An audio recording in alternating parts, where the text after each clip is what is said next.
আসসালামু আলাইকুম রাহমাতুল্লাহি ওয়া বারাকাতুহু। লাইফ অফ ইসলাম একের পক্ষ থেকে সবাইকে মোবারকবাদ। আমরা ধারাবাহিকতায় আলোচনা করতেছিলাম নামাজ ও তার ফজিলত নিয়ে।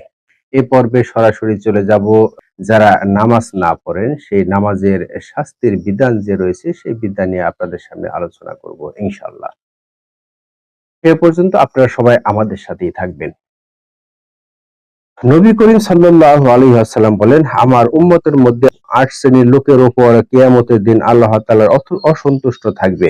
তাদের মুখাকৃতি অত্যন্ত কুৎসিত ও ভীষণ আকার ধারণ করবে। হাসরের মাঠে প্রত্যেক ব্যক্তি তাদেরকে দেখে অত্যন্ত ঘৃণা প্রকাশ করবে। তা শুনে সাহাবাগণ জিজ্ঞেস করলেন, ইয়া রাসূল সাল্লাল্লাহু আলাইহি ওয়াসাল্লাম, সেসব হতভাগা কারা? তদুত্তরে নবী করিম সাল্লাল্লাহু আলাইহি ওয়াসাল্লাম বলেন, ১. জিনাকার, ২. অবিচার বাদশা বা হাকিম, পিতা-মাতার অবাধ্য সন্তান, সুদখোর, পরনিন্দাকারী, অত্যাচারী, মিথ্যা সাক্ষ্যদাতা ও বেনামাজি। এদের মধ্যে বেনামাজির শাস্তি সর্বাপেক্ষা অধিক হবে। বেনামাজিকে অগ্নির পোশাক পরিয়ে অগ্নির শিকলে বন্ধন করে অগ্নির পোড়া মারা হবে। বেহেশত তাকে সম্বোধন করে বলতে থাকবে, রে হতভাগা, তুই আমার দিকে অগ্রসর হইও না। দোজখ তাকে সম্বোধন করে বলবে, এসো এসো, আমি তোমার অপেক্ষা করছি, তোমার দ্বারা আমার জ্বালা নিবারণ করব।